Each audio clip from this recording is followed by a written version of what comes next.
And with that, okay. I'm very excited to welcome Annette, who has offered to share what she has learned from personal experience. So Annette decided to start growing food year-round in order to cut her grocery bill. First, she worked on extending the time she could grow outdoors, starting in March and ending in November. And then she started sharing on Instagram and TikTok. And today she is here to share what she's learned about indoor setups, mostly just from reading equipment directions and library books and just trying things out. So this will really be a fun conversation to have, a personal experience, share what you know, share what you've learned. So I'm really excited to invite Annette. If you get a chance, please put your name, pronouns, a highlight from your garden in 2025 into the chat if you feel comfortable. If not, welcome. We're happy to have you here. And if anybody just joined, everybody's logging on as Elizabeth Berkeley. So if you have a chance to rename yourself, please do. It is a Zoom error, I think, and I will be getting it fixed for February. With that, I will hand it over to Annette. Thanks so much for being here. Okay.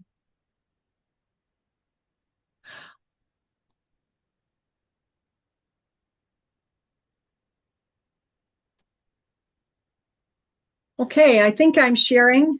Welcome, everyone. As Elizabeth said, my name is Annette Johnston, and I decided to start growing food that I could eat every month of the year about 3 years ago. And I've had some successes and some failures. I have shared on Instagram and TikTok over the years. I'll show those identities later. I want to share it this year in an entity called the Home Farm Network. Right now, Home Farm Network just has an empty Facebook page because I haven't figured out how to link all the social media to it and how it fits in the environment with things such as Chicago grows food. But that's the logo when we get to that. So with that, I have to go to the next slide somehow. Come on. Yes, being recorded. There we go. Okay, so I have a setup outside, which I'll show you at the end, which extends my grow time outside. But I also always have this setup inside. As you can see, it's in my basement. I'll give you the dimensions on the next page. It consists of growing microgreens, growing under grow lights, and running hydroponics. And today I'll go over what I've grown, what worked and what didn't work, and the setups that I have, and what my plans are now. So that setup that you saw comes out from the wall 7 feet, and it's about 4.5 feet wide. I took an old wooden radio cabinet with the radio not in it anymore to be the base under the grow lights. And then I added shelving where I put all my stuff underneath for microgreens with the microgreens on top. And then I have an old metal 3x5 cabinet where I have all my stuff, like all the pots and seeds and stuff. And I have my hydroponics on the top. As you can see, it's very small. So I grow a lot of lettuce, mainly in the hydroponics right now. Pretty much I aim to harvest every 3 weeks. Now, my hydroponics that I had been using for years shorted out last year just in time for Black Friday, in which I bought a new one from Walmart for $45.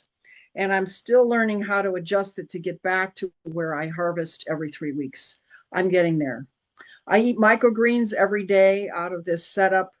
Microgreens grow in 5 days. It takes no time at all to get microgreens.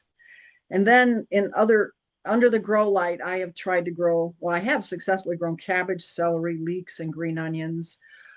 I use this space to start things that are going to go outside or to grow things that I want to eat over the winter. But mainly it's been that. And then I have all these herbs, which you just saw.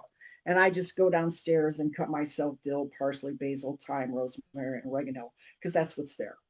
And what'll happen is as soon as it seems warm enough, except for the basil, I'll move everything back outside. Unless the dill looks kind of peaked, then I'll start it over. I started out as a flower gardener, and snapdragons make me happy, and they grow in colder temperatures. They're happier actually in colder temperatures. So a lot of times I'm starting snapdragons under this grow light. I'll also plant the seeds directly outdoors as soon as it makes sense to. I'm growing geraniums now under my grow light. I start marigolds for the outside garden. I love dahlias, and I dig up the tubers every fall. And every spring, I'm starting them under the grow light area. This is a very busy space, and I have to be careful about when I move things in and out as the season progresses. There has to be a plan for everything to fit. And then I usually grow cosmos because they just look so beautiful with the dahlias in a cut for a vase. Okay, so this is sort of a conceptual view of what a hydroponic system looks like. You remember I had a little tiny one, the one I bought for $45 from Walmart on Black Friday. Conceptually, it's the same as this sketch. So you're going to put a seed in some kind of suspension, usually some kind of sponge, usually in a basket that suspends the plant over some water. Now, this picture, I took this picture, actually, I asked ChatGPT to make this picture. And as I'm looking at it, it's a little misleading because in reality, the water level is always touching the bottom of the baskets above the root level for the plants to grow. We don't have dry roots ever hanging in the water. But the water is circulated. My little setup has a little pump that sits right inside the bottom to keep the water moving around. And I'm always making sure that the water level is right about there. A key to, of course, it has a grow light that's on a timer. Usually you want to make it like maximum summertime, 16 hours on, 8 hours off. You could do 12 hours on, 12 hours off. For lettuce, it probably is fine, but I haven't changed my timer. And then you have to have some nutrients. The water by itself isn't going to be enough. You're going to have to give it usually some kind of nitrogen, at least since I'm growing lettuce, some kind of nitrogen nutrient that you either buy pre-made, and a lot of times the kit will come with 2 solutions that you have to mix in water right before you put it in. Okay. So here's some pictures. This was my old setup. You can see the old one was next to the grow lights too. And this is what my new one looks like. What I like about the new one is you can actually see the water level, because the reason my old one shorted out, as you can see, it's only about 3-4 inches deep. And while I was traveling, I had people coming to open this and keep the water level up, except they were so good about it that the water level came to the level of the plug that turns on the light, and the light shorted out. So that was the end of this system. So now I have this one. This is what the root systems looked like in the old setup. You can see that I was growing lettuce, and I would just cut off leaves to have a mixed salad because I would grow different lettuces. This one I grew all the same, but sometimes this one I grew different ones. And this is what the root system looks like, where inside the system, the water level is right about here. You can't even see the bottom of the basket anymore. There's so many roots. And this is my new one. This is the first time I tried it. And the growth is a little different because the baskets are a little different. You can see the sideways growth of the roots is slower and the bottom growth is fast. The water level in this one is right about here when you put the basket back in the hole. This one's taking longer. I don't have a 3-week cycle anymore, so I'm working on that. So I was saying I bought this one for $45. I probably bought this one for $45 too, but that was 4 years ago. When I look online, this setup now is something like $75 if you buy it on Amazon. So this is what the cycle looks like when you're doing hydroponics. Usually you're starting the seeds in a sponge. So this was the sponge from the old system, which was very much like a bathroom sponge, very squishy. When you put it in water, it's soaked almost immediately. And what you do is you would fill this with water and to keep the sponge soaked all the time. And then you put the seeds that you're going to grow, like one seed, maybe two, inside each one of these holes. And then they germinate. And once on these sponges, once you could see one root coming out of the bottom of the sponge, then you could put it in this cage. I didn't pull the sponge down so you could see the cage, but I usually use a tweezers to pull the wet sponge through the cage so that this root is kind of sticking out down here, and then go ahead and put it in the system so that now, the water level is going to be right about here on this root for it to get started. In contrast, this is what this system uses this kind of basket, and this sponge is hard. It's like when you get a sponge from Amazon or something, and it needs to soak in water before it actually becomes a sponge. So these kind of things you have to soak for like a day. I didn't realize that the first time I did it because I was used to this system. So I put it in some water till it was wet, figuring that once it was sitting inside the system, it would always get wet and by chromatography or something stay wet, but nothing sprouted. It's important to make this all wet. And then the other thing you need is to have some kind of fertilizer. So on my old system, this one here, there was a fertilizer that came with the system, but when I used it, it was really slow. So I bought this stuff and I became very happy with this stuff. And I was using it. You can see that I just mix it in a gallon of water and shake it a little before I pour it in. But this is the fertilizer that came with this system.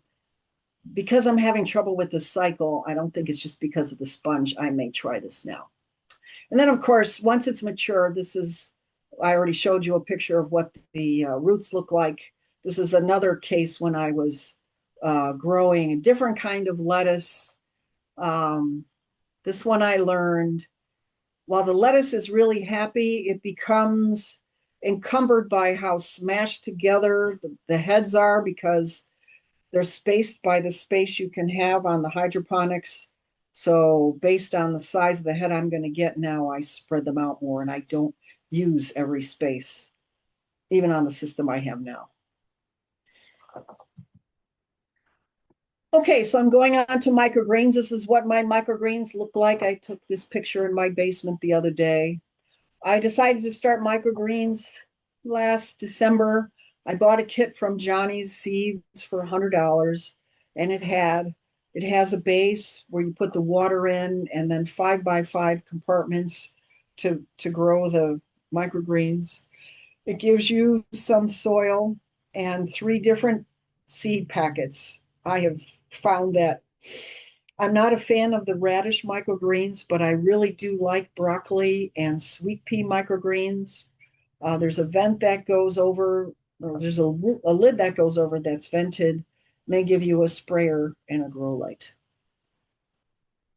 So here's some more pictures. This is from the Johnny's website. My actual cover is much bigger than the one they show in the picture. This is what it looks like when it's put together.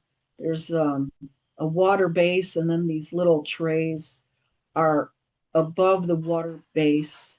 And then you put the cover on and it has vents. I usually leave one open and one closed. And then the grow light just rests right on top of it. And I have this right now sitting on a heat pad.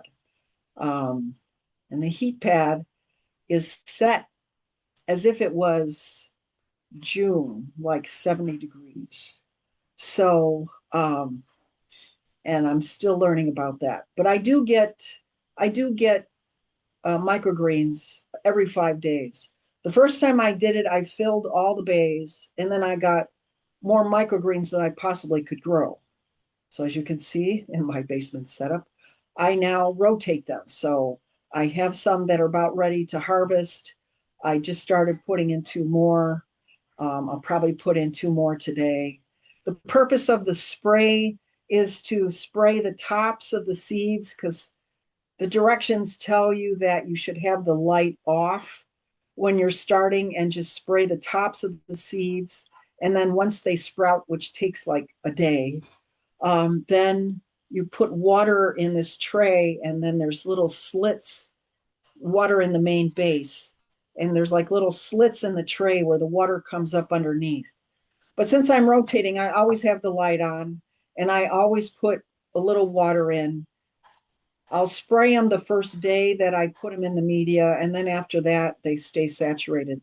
If you look at these seeds, you realize they look a lot bigger than broccoli or lettuce or sweet pea seeds. Sweet pea seeds are huge. They're different than this. This is actually a radish, kale, and I don't know what else mix. But these are all pelleted, and Johnny sends them pelleted. And the pelleted seeds seem to work better for growing microgreens. They actually work better in the hydroponics too. I've put both in, lettuce seeds look like little commas, and you have to work to get just one seed in that little hole. But if you buy pelleted ones, they have like a little extra boost in that pellet, and it kind of helps everything germinate inside of microgreens and hydroponics. Then there's another picture of what it looks like once it's fully grown. So we talked about it, so this is the end of that old radio table. And in this picture, I had the heat pad under the pots, but I have only one heat pad at the moment, and it's sitting under the microgreens today. You can see another case where I was growing other different lettuce at the same time in my hydroponics. I think the heat pad for starting things in pots is critical, because when you read the seed package, it tells you what time of year to plant the seed or even the soil temperature. And I have found that if I actually want things to sprout under this light downstairs, it has to be the right temperature. If it's a little cold, it just won't sprout. The light is bright, but it's not actually warm. Like the sun might be warm outside. You have to supply the heat from the pad. And I have this on a timer too, 16 hours on, 8 hours off. I usually use potting soil media, something a little lighter than what I have in the garden outside, to germinate things. But once things are getting mature, it dries out too fast on this pad. I have to water every day to keep up. So a lot of times before they get this big, I'll repot them into something a little more substantial so they don't dry out as fast, even when I have water sitting in this pan, to keep them dry from underneath. Okay, so what worked and what didn't work? I found when I do the plants in pots, if I want the seedlings to sprout, I have to move the light down to 4 inches above the pots. And I have I screwed hooks into the floor joists. I have an uncovered basement ceiling. I just screwed 2 hooks in, and I put bootlaces to tie to the chains on the light. And I just get on a step stool and adjust the height of the light by adjusting the length of the shoestrings to have I think that it's 4 inches above the plants is a good starting height. And then to keep moving it up as the plants get taller. It's important to have that temperature the way it should be for the stuff to germinate. Of course, the other side of that is everything you have on that pad. It helps if it's all going to germinate at about the same temperature. Otherwise, you might have problems anyway. And I did grow cabbage one year indoors, and it was beautiful. And I did not have it on the heat pad because it likes it cold. And I thought, great, we're in a cold basement. But somehow the light was not enough from that light, unless I moved it like right on top of the cabbage head, which was going to be too short for the other plants I had under the light. The head just never formed on the cabbage. I transplanted it outside, and then I got a cabbage head. Celery, the first time I had it under the grow light, and it loved it there on the pad. It loved it, except I had to water it every day because it made so many roots, and I had put it in a trough that was about 5 inches deep, And it was great to go down and cut celery for all kinds of things. I never bought celery. I went down and cut celery, but it only worked if I watered it every day. Otherwise, it would flop from thirst. So if you're going to do celery, I would say do like a 10-inch pot and probably have, have it where it's watering from underneath. For the microgreens I already mentioned, you can't eat all the microgreens yourself on the setup that I have. Maybe if you had a smaller one, it wouldn't be an issue, but I have to rotate. And I'm thinking right now, I don't like the radish mix that I'm using because it's hot. And I was just thinking that usually radishes are hot when if you have radishes that taste hot outside, it's because it got too warm outside. So I may take the pad out from under the microgreens and just let the light warm up because that light is kind of warm on that dome, and just let the light warm everything up and move the pad back over. I'm going to need to anyway because I have to start more things. So hydroponics, as I mentioned, I usually just grow lettuce and spinach, but the spinach is so much slower in the hydroponics. If you want the lettuce to come to the full size of a head in a month, like it should, according to the seed package, you have to have them spaced apart enough for them to have room to grow. The reason I put this different fertilizer for germination is, like I said, my cycle is different than it was on that other setup, and I'm going to get it back to getting a head of lettuce. Right. If I have 3 of those baskets growing lettuce and 3 of them germinating, then I should be able to cut a head of lettuce a week. Well, for 3 weeks out of every month, and always have lettuce because I'm rotating when the growth is happening in the hydroponic. I talked about the sponges. I talked about how the encapsulated seeds work better.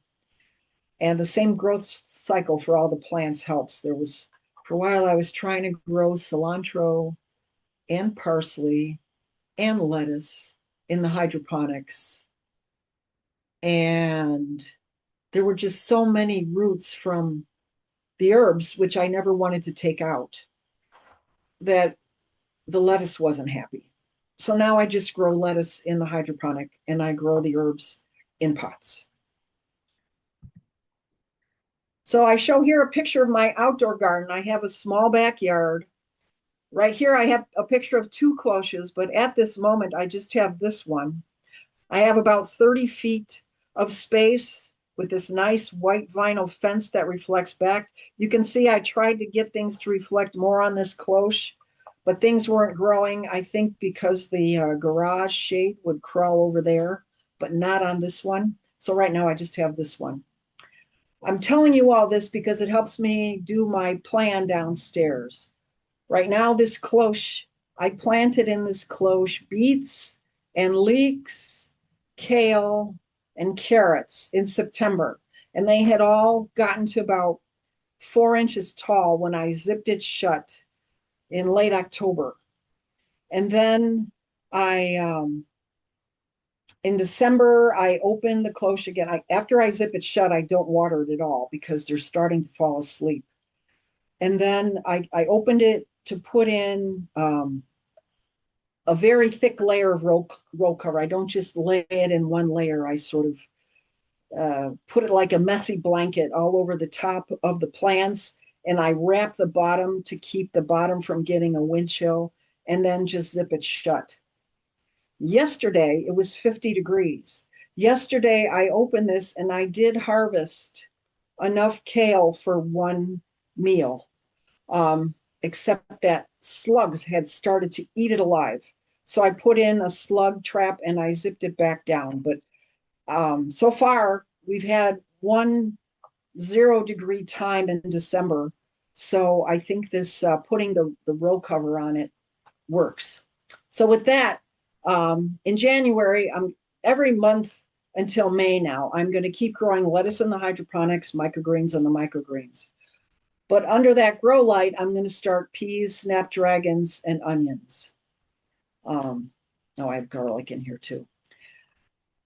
And then my experience has been here in Chicago, every President's Day, it's below 0. I know this because for years I used to try to plan ski trips, even if they were just to Wisconsin or Wilmot. And every time it would be below zero. So I am going to wait till after President's Day to put the peas out, and I'll put them around here somewhere in their own cloche. I have another one of these. And if I can harvest more kaolin leeks from this, I will. And the snapdragons I started, I'll probably keep starting snapdragons under the grow light so I can have them for my table. Then in March, I'll start the green beans since it's time to, I already have put the peas out in late February. Early March, you know how for climbing green beans, you usually make a trellis that looks kind of like a teepee. Well, I wrap that teepee in ground cover, so it's actually a teepee. And I start the green beans then so that I can get green beans as soon as possible in the summer. And then I'm gonna have to find room under the grow lights to start the dahlias. I'll be watching the weather in March to see if I can put out some of the hardier herbs. Like usually I can put the rosemary back out. I can put the thyme back out. We'll see how the dill looks. I'll probably start the basil over just to start making room so I can put all of the dahlia tubers back in pots and start the dahlias. And I'll just plant snapdragons directly outdoors. I have a raised bed. You can't see it behind this cloche, but that one I'll put these in, and then I put a row cover over the top of that just in case it snows, so that they don't get frozen while they're trying to germinate. But they like it cold usually, as long as they don't get snow on them. I haven't had problems raising them in March. In April, whoops, oh, in April, um, in April, I should have I should have tall enough dahlias in the pots where they've all sprouted, and I'm starting to harvest out of this cloche. So then I start moving the dahlia pots into this cloche so that they're outside, but they're warm in the cloche. And then I have room to start cucumbers, peppers, and tomatoes under the lights. Meanwhile, I'm still growing lettuce and microgreens. And then just before Memorial Day, I'll plant the dahlias. But since sometimes I have worn parkas all the way to Memorial Day, I'll wait till after Memorial Day to actually plant these transplants. So you can see some of my adventures if you look at HP_farmer on Instagram or Farmer J and HP on TikTok. I just made a Home Farm Network Facebook page, but I really don't know what I don't know about managing Facebook pages. I'll probably put this movie on it. Somehow I want to hook up these old content into this and make this a conversation, teaching, chat about supplies, what works, what doesn't work space. You can always email me if you want to as well. Does anybody have any questions? Thanks so much, Annette. This is super interesting. I really appreciated the calendar. I love a good calendar that just like lays out what to do when.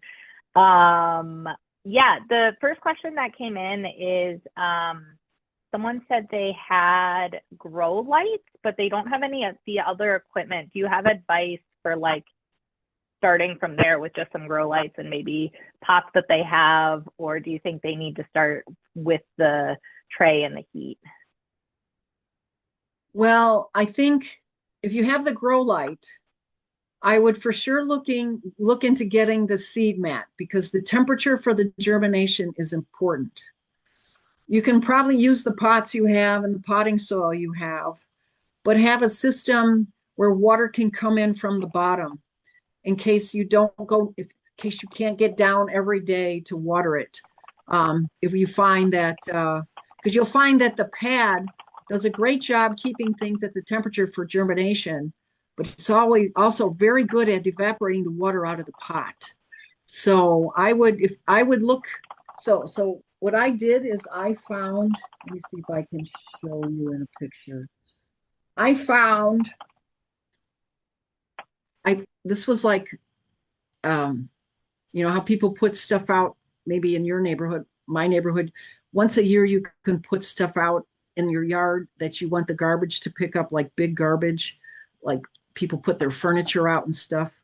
Well, this was a tray from an industrial dishwasher. And I just picked it up and, I use it where it can hold water for all of these plants, particularly if I have the pad under them. So you're going to need something, even if you just use, you know, um, a ceramic dish that's like an inch deep, something that will hold some water, so that there's always a little water under the pots. Did that answer your question?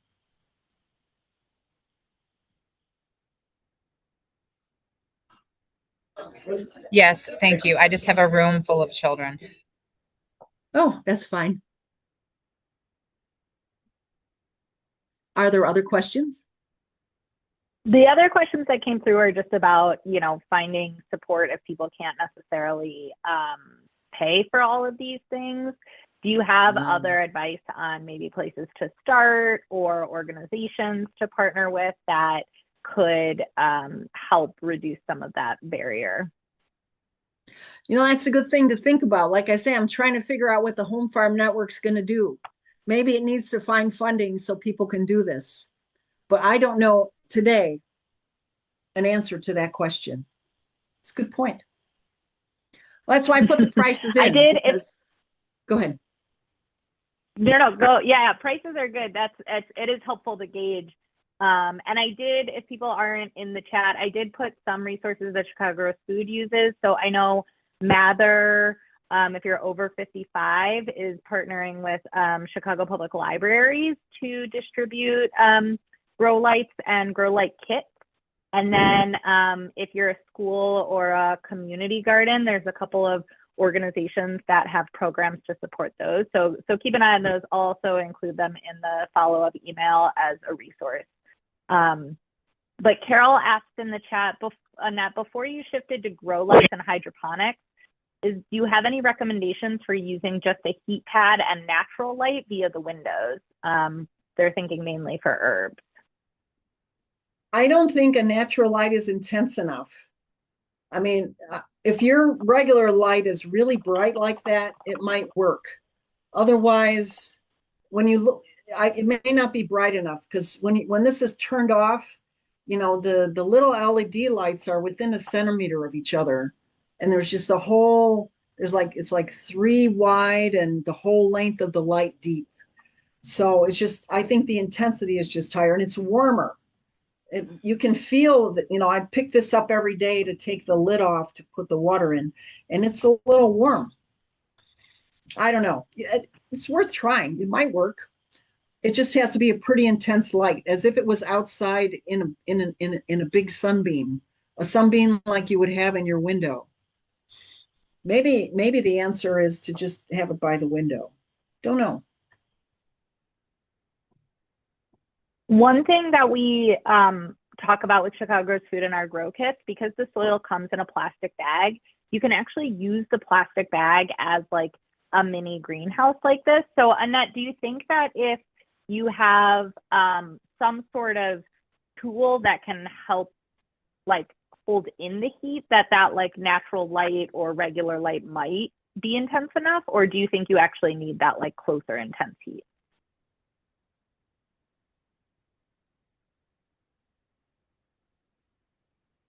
I'm trying to picture how the bag works. That's where I'm getting stuck on. Can you describe that a little more? I can bring up a picture. Okay, I'm we going to haven't stop used it sharing, inside. okay? I do encourage people mostly outside to use it. But I can definitely pull up a picture.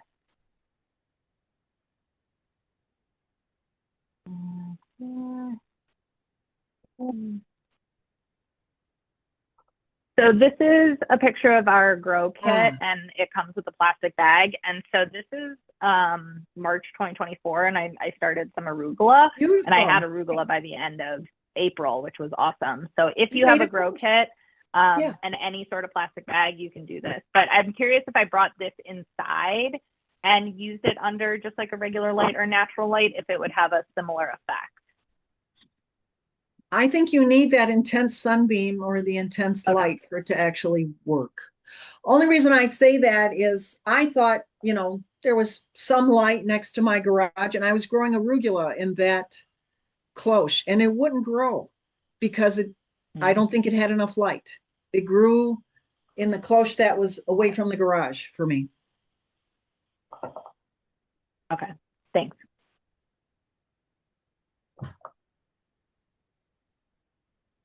Other questions or other advice from people who grow indoors? No, I'm better at growing. So I get a little fun, but the sun is the two kind of sun, mom. So it's really right, or it's not.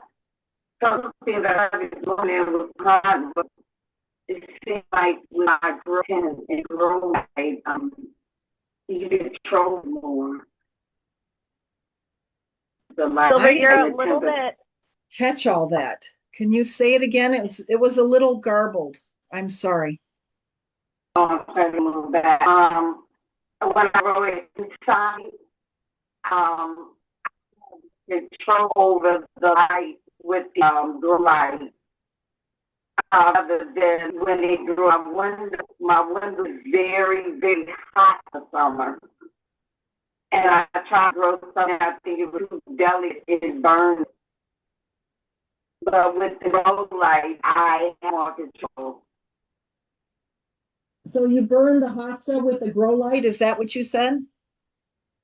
Yeah, better with the grow light than in a window. Well, that kind of makes sense because hostas, at least my hostas, all grow in shade.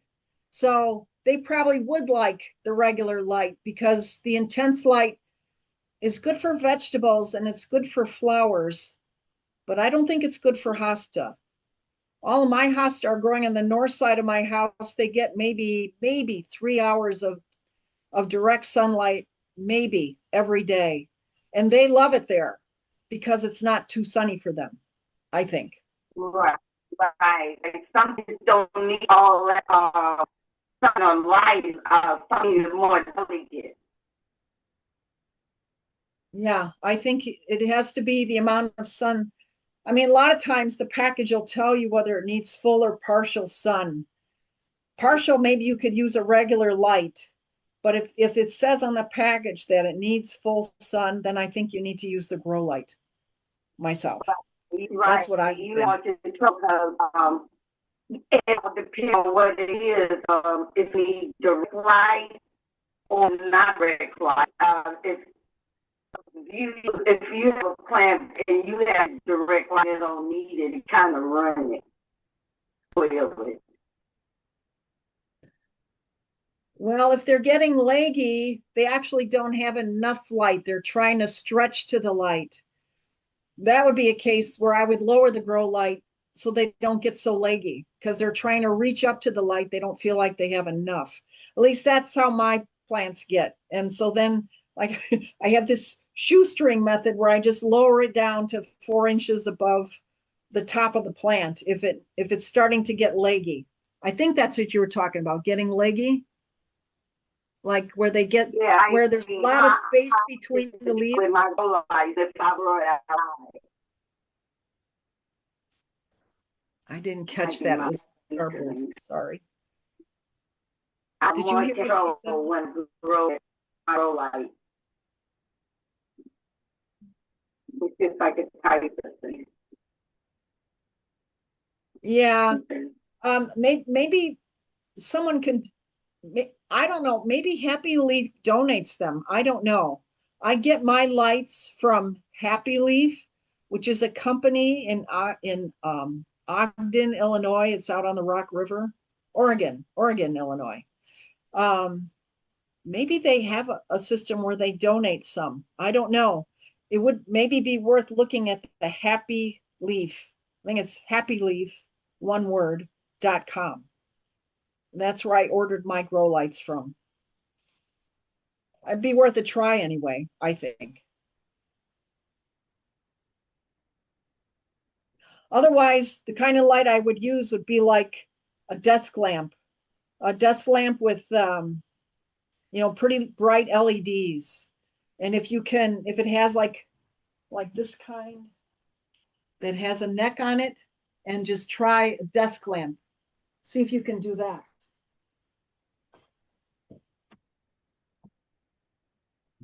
I've never actually tried. Yeah, this is definitely Go ahead. Go ahead. This is definitely something that Chicago Grows Food is trying to find funding for as well. We know that a lot of people want to do year-round gardening, and so we're hoping that we can find some funding and some partnerships to provide the tools to do it indoor, just like we do the tools outdoor. So if you do have partnerships, if you do hear of organizations, like let us know, and we can start building that relationship so that we can hopefully start having those supplies available. And so I think the desk lamp in the meantime is a really good idea. I actually have a couple of those that I'm like, oh, I could try doing this like with what I have at home. There's like and then I think also experimenting in the window in combination. Yeah. Well, you don't have to set a timer in the window. That's the one plus of that. But if you're going to give the grow lights, to me, there's like two other pieces that should go with it. And one is some kind of stack of plugs, either the tower or a ground interrupt that has like 3 or 4 or 5 plugs on it, because you're going to need one plug for the grow light, another plug if you have 2 grow lights. I have 3, and then one for the timers. So because some extra plugs and a timer, because you're going to want those lights to go on and off on a timer. I use a Christmas light timer, but it works. All right, any final questions?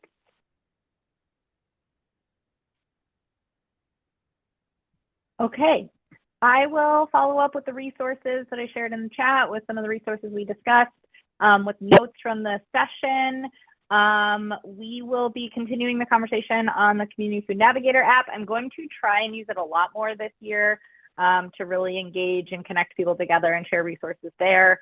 As always, we care about your thoughts and want to make this program what you all want it. So if you have a few minutes to take our survey, please do that. And if you are available on January 25th, we are hosting a music bingo where everybody gets to take home a handmade pot and seeds or a seedling. Sorry, Silver, what was that? Yeah. I saw my bingo. Well, this was fun, everyone. I just signed in regularly, so maybe that's all the pictures not working. I didn't catch that. Was that one for you, Elizabeth? Sorry, what was that, Silver? You signed in much way, and I did this time they gave me an answer and a name, and then I'm coming out here. The static is too hard for me to understand. I'll follow up in an email with you because we got to connect anyways. Okay, yeah, I need help with a lot of stuff. Yeah, we got a lot of stuff to chat about. It's true. So I'll follow up. Yeah. Thanks for being here.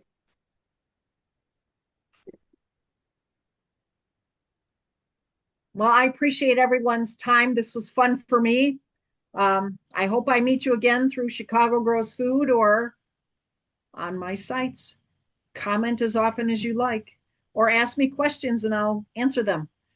But I have to go to 1 o'clock, so I'm going to sign off. See you later. Thanks for being here, Annette. Thanks. Bye-bye.